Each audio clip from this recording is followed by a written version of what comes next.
everyone, welcome to another video. My name's Jamie. Today I wanted to do a recommendation video for you, and I wanted to recommend specifically enemies to lovers romance novels. I know that a lot of long-time viewers of my channel aren't necessarily romance readers, and I feel like I'm still a fairly new romance reader. I'm not even gonna lie to you, but I thought this would be a really easy way to like get some people into it. And specifically enemies to lovers, I feel like is one of the most accessible tropes. Like, you just can't go wrong. It's so good. The banter, the everything. It is one of my favorites.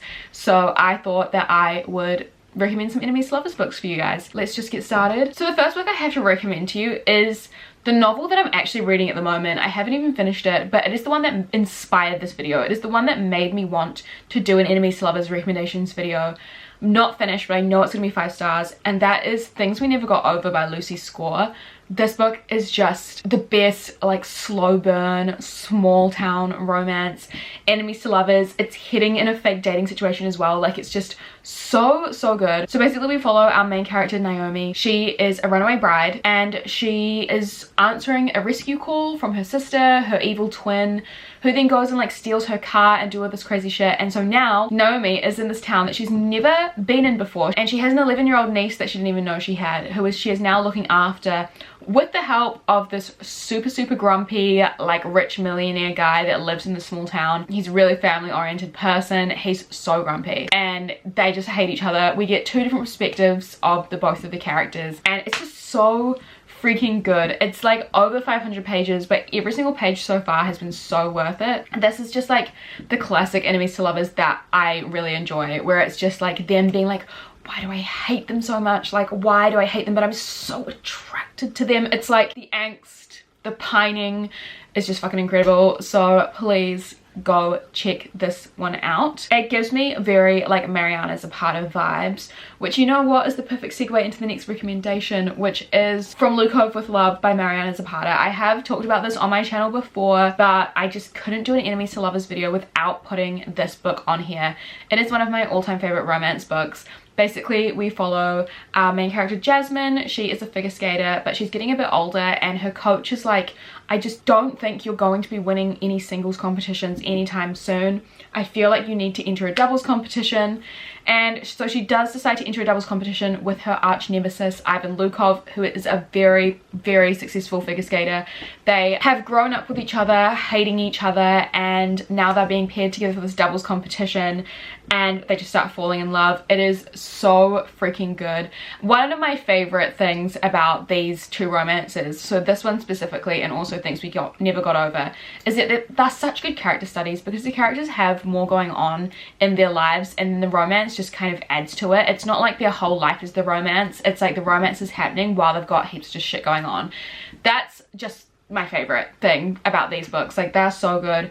And From Lukov with Love, just fantastic banter, and Ivan Lukov is one of the best, like, most sexiest romance heroes I've ever read about. Like, genuinely, I feel like he takes the cake. So please go read this book. I know it's very popular, and I know that I've mentioned it before, but this, I just couldn't do enemies to lovers without including this book on here. Then we have The Right Swipe by Alicia Ray. This book is really good. I read this in 2020 during lockdown, one of the first romances I read, and it was just fantastic. Basically, we follow our main character. She is the CEO of this like dating app, and then there's another like guy. He's a rival, not CEO, but he's the face of a rival dating app, and they have to like team up and like fake dating, but they're also enemies because they had like a one-night stand earlier in the year or something, and then he ghosted her for like no reason. And she is a very like, she made her thing being like, I don't date, I don't do one-night stands, all this sort of stuff. And he like stood her up after like a one-night stand, and she decided just for him to do a second one, and then he stood her up, and she was just like, no, this is why I didn't do it. So they're kind of like figuring out the business side of things and fake dating, while also these revelations that like he has some stuff going on, but she like hates him from the beginning, and he's just like such a nice guy. I think one of my favorite things about this is that it's like bad bitch, like CEO girl boss with like the sweetest, most soft-spoken dude ever. Like, that's one of my like favorite tropes as well. But this is just so good. I will say that they're not like enemies for long. but it's still so worth the read, and I would definitely consider it enemies to lovers. I really love it. And then we have The Simple Wild by K.A. Tucker. I really recommend this one because it's another like small town enemies to lovers romance, which is just my favorite. I don't know why, because I live in like probably New Zealand's biggest city, even though it's tiny compared to like other cities. I live in New Zealand's biggest city, so I don't get those small town vibes, but the small town romance books, they're just so good. So basically this book is about our main character, Kella, she's like an influencer, and she's got a pretty strange relationship with her dad. Like, she never hears from her dad, who is like a pilot in Alaska, and he's dying, so he sends her a letter to like come visit. And while she's there, she meets this other pilot who works for her dad called Jonah. He's so foul to her, like he's so grumpy. He's like, oh, like the makeup and the heels, like what are you doing? Which is kind of like red flag vibes, right? Like that should be a red flag. But like their romance, I love it. I love it. And he doesn't make Kella change too much, you know, like she obviously does, and she like explores the wilderness and everything, but this like really low-key misogynist, but like really buff like forest pilot man like doesn't make her take off the makeup or the heels. Oh no, actually that's a lie. I think he begins to accept, okay, I wouldn't recommend this book if it was really misogynistic, but he begins to accept her and she accepts him. And then also there's like this other really heartbreaking story going on as well with like Kella and her dad, and her coming to terms with her relationship with her father. It's just a really good enemies to lovers romance book, and like the angst and like actual hatred in this book is so good. Like I feel like this is classic that are very strong enemies and then they become lovers, and it's my favorite. So yeah, this is good. Next we have something a little bit different to everything I've recommended, but so good. It is The Wisteria Society of Lady Scoundrels by India Holton. This is like a historical fiction enemies to lovers romance, but it's also got some kind of like fantastical elements, but the fantasy isn't too much. Like it doesn't take away from the romance or anything. It's definitely far more a romance than it is like fantasy. But basically we follow our main character Cecilia. She is trying to get inducted into the Wisteria Society of Lady Scoundrels. She's like a thief, but then there is an assassin called Ned who has been sent to assassinate her, and they fall in love. She's trying to commit these crimes, like these petty crimes, to join this society, and he's trying to assassinate her. But like every interaction you have with him, he's like coming to assassinate her, and then they just end up flirting the entire time. And he's like, I'm gonna kill you. And she's like, we'll see. We'll see. It's so fucking funny. Like, this is the only historical romance that I've read, but like I didn't think I would be into it, but it's just such a hilarious comedy. Like their banter is so fucking good. I actually already talked about this quite recently in a video, so I won't talk about it for much longer, but I just feel like if you're not that used to like historical romance, I feel like this is a really good place to start because it's just so funny and the characters are just like excellent. And yeah, it's good. Then I also had to mention a female romance, a sapphic romance, which is so good, and that is Written in the Stars by Alexandria Bellefleur. This is a Pride and Prejudice retelling, so it's also fake dating. It is so good. So our main character, oh my god, what's her name? I forgot her name. I think it's like Elle or something.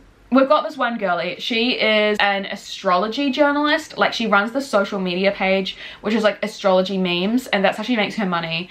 And she's been set up on this blind date with one of her friends' like sisters, and that is this woman called Darcy, who is very like, again, like powerful girl boss. Like she takes no prisoners. They go on this really awful like first date. Like it is horrible. Everything goes wrong. When Darcy, our CEO bitch, is talking to her brother about how it went, she like, to get him off her back, she's like, yeah, it went really well, like blah blah blah, all this stuff. And then Darcy has to then propose to this astrology journalist that they have to like fake date and like come to this like family thing, because she's accidentally like told her entire family that she has a girlfriend. And it's like enemies to lovers fake dating. So freaking good. I really love both these characters, especially the astrology girly. I remember in a vlog I said that it was like a Bridget Jones' Diary retelling, not even realizing that Bridget Jones' Diary is a Pride and Prejudice retelling. So it's just a Pride and Prejudice retelling, okay? Chef's kiss. Anyway, this is also a really good romance book if you want to branch out into the more like diverse LGBT vibe rather than just like male-female romance novels. Then finally, I'm going to recommend one of my favorite romance books of this year, which has been It Happened One Summer by Tessa Bailey. I know it has come out earlier than this year, but I read it for the first time this year. Really good enemies to lovers. Basically, our main character, Piper, I believe her name is, she is a like socialite. She comes from a really rich family and she's been partying way too much, and so her dad or stepdad, I can't remember, her parents basically send her off to the really small like naval, is that the word? It's like boaty, like a boaty fisherman town. I don't know why my lighting is doing this, I'm so sorry, I'm really trying to explain this book. She gets sent to this boat town. It's the town where she was born. She goes with her sister, and then she meets this like super grumpy fisherman, and she's learning more about her family history, while this fisherman and her are also like having this enemies to lovers moment. Like, he hates her because she's so shallow, he doesn't like understand her, and then like she doesn't understand him, and it's just so good. And it's so good seeing a character like Piper become so vulnerable, and then same, he's also like the really grumpy, like rough man. I feel like a lot of these books are like grumpy rough man with like pretty made up girly, like I don't know why, but that should be a trope on its own. It is, isn't it Grumpy Sunshine? Anyways, I don't even know what I'm talking about anymore. This was just really fantastic. I really enjoyed this book, and I feel like if you like enemies to lovers, this is just the classic enemies to lovers and their romance, and oh, I just love it. I really need to read more of Tessa Bailey's works because I haven't, and I need to. And that's all I need to say. So those are all my recommendations for enemies to lovers books. I hope you enjoyed this video. Let me know if you want me to do more recommendation videos, because there are so many tropes that I love, so many like just certain like really specific vibes that I really like. If you want me to do more recommendation videos, I can do those. Thank you so much for watching this video. I hope you enjoy these recommendations, and I will see you very soon in another one. Bye.